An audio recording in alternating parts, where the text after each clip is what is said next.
Oh, to think that the video I did a year ago today to talk about the end of 2020, I looked totally different than this. And looking back at this, I definitely feel like I'm looking at a completely different person than what I look like now. But yeah, so we finally made it into 2022 after what, I mean, I wouldn't say that 2021 has been like what I said about 2020, which is what was pretty much the worst thing in the history of anything ever. Because 2021, I'd say for a lot of us, was relatively better than 2020, although for some people in other parts of the world, 2021 has been undoubtedly worse, and I can completely understand why. With 2021, there has been a lot more historical and unprecedented events taking place. The two big ones I would say are obviously the storming of the US Capitol, which wasn't really a great start to the year, was it? And then we also had the conflict between Israel and Palestine. Like, all of these truly terrible things happening in the world, and 2021 is seeing a lot more of that. But hopefully that won't be the case for 2022, and I do want to talk about that. Because obviously 2020 and 2021 have not been a good start to what is technically a new decade. But now that we are in 2022, all I really want to say is this, that after the past couple of years that we've all had, it's not good enough to wish or hope that 2022 will be a happy new year. We all need to make it a happy new year. We all have our duty, we all know what we need to do and what we can do to make this year much better than the past 2 years.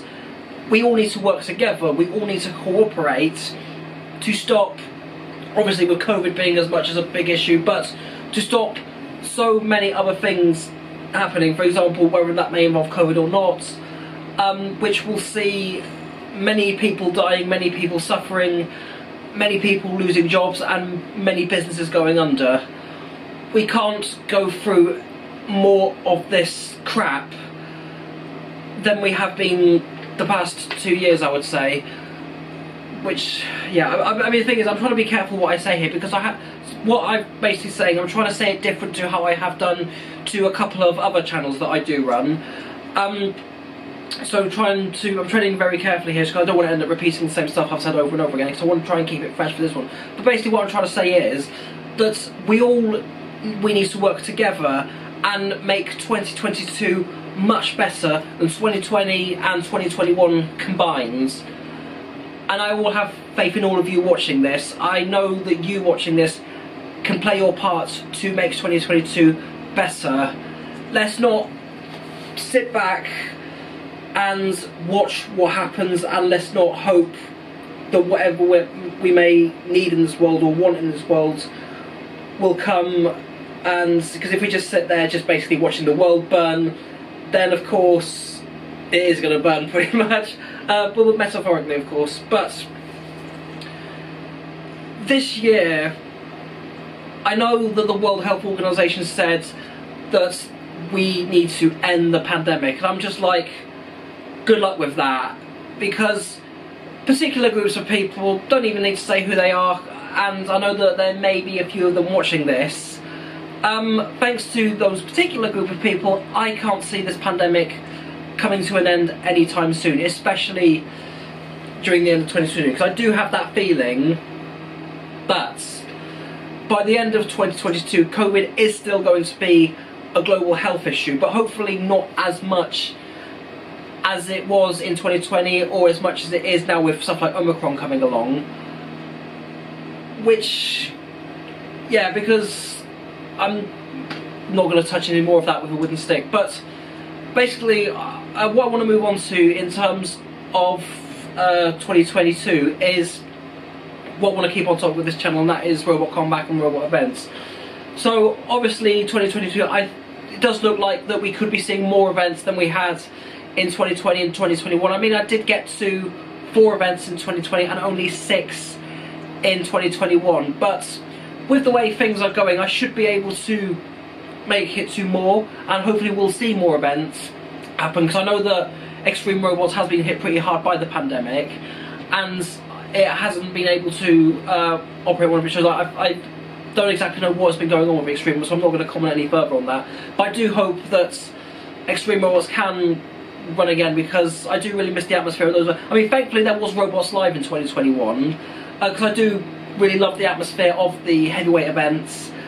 And yeah, and also speaking of heavyweight events, when I said on stuff like Facebook and Twitter that Robots Live in Crawley was going to be Tango's last event, and I can officially confirm that, because those who didn't see the community post and those who didn't have been keeping on Facebook and Twitter, I am currently working on my brand new heavyweight build. The only parts it may be using from Tango will probably just be the batteries, but that will literally be it. But don't exactly know, but most of it will be completely rebuilt, and it will be completely brushless. So I'll give a couple of previews. So first off, here is everything in here for the brushless drive system. So we've got the drive motors, which are some H50-60s. I'll just get one of them out so you can see it a bit better. So these are for the drive, and for the weapon, I'll be having these, which are the 6384 120 kV for the weapon drive. Not going to go into full detail on exactly what it will be, but I know that there are very few people who actually know what it is that I'm building, and it's going to be something that's actually not common on the UK heavyweight scene. But also with these, they will be on a planetary gearbox system, so we'll have a lot of torque to play with. So pushing that aside, a few other bits actually. So here we have the aluminium bits, which range from 10 to 25mm, thanks to Laser Master for cutting that. We've got some of the bits of Abro, which is a similar brand to so this is Abro 450, which is similar to Hardox 400. So we've got a big 8mm piece there. Most of the Abro bits are 6mm, but apart from that bit, which is 8mm, there's other bits of 25mm aluminium there. And if we come here, we have the current progress of the heavyweight build. And just to give an idea of size, this is an M12 nuts, so 12mm. It's a bolt. Sorry. What am I saying? Actually, what else have I got? What could I possibly? Oh yeah. So, sure that many people who is involved with Robot Combat or does anything with radio control gear, I'll just probably zoom in like this so you can see it a bit better. Focus, please. There we go. So these connectors, I'm sure that most of you would probably have or will probably know the size of them. So what we're going to do is just place it down there, so you can just about get an idea of size. It's going to be quite compact, but it probably won't look so when it has the weapon fitted on. So yeah, I can't really know what to say. But also, the other thing, it will be getting a brand new sign done, because at RoboNerd the current sign broke, so I'll be completely redoing it. The bits are probably out there. Also in the corner there, that is just a test print of one of the loaner bots I'm doing for a private event, which I know I've kept mentioned quite a few times over the past couple of years, but obviously with COVID that hasn't been able to happen. But it will basically be a sportsman beetleweight event. Initially wanted to do full combat, but with the way the convention operates and the way it, because God, I didn't know what I was going to say, I'm so sorry, but just basically due to several complications, it won't be full combat, it will just be a sportsman, which I think will work better in terms of the event running smoothly, and will probably work better for the teams, as they'd be complete novices to Robot Combat, let alone beetleweights. So I'm actually going to be printing this on here, the Kraus CCR10 S5. What other bits have we also got? There's not really much else different, so Let's Dance, which took a bit of a battering from Onslaught at RoboNerd. Now this originally was supposed to be one of the loaner bots for the private event, but what I'm thinking about doing is I need to redesign the weapon pulley because of it's got a new belt on it, because the other one broke, and this should be a more reliable setup. But I'll give a look on the inside. Now, this was, again, supposed to be a lone world vault for the private event in Birmingham, but because it won't be a full combat, I won't be able to use this. So I might enter it at a event that's taking place in Cardiff in February, depending on how things go. But Atmosphere I haven't done a lot with, and Sasa Lele I haven't done much with. So yeah, I think that just about covers it. Also, there is an outweight flipper, which I've not made a video about yet because I don't have a name for it, but it did make a brief appearance at the Bristol Bot Builders Christmas party. Shows up and kills Thanos. I do need to make a video on. That robot is not going to be a thing, so I'm going to use the bits from it and make something else.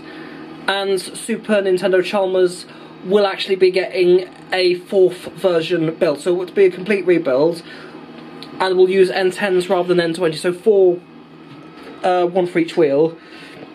And yeah, you can just about see how much of a mess my desk is, so I don't think I really have anything else to comment on. So, Happy New Year, and let's all try and make it a Happy New Year. So, until whatever the hell happens, keep well, stay alive, try not to die, and until whatever I post out next, see you later.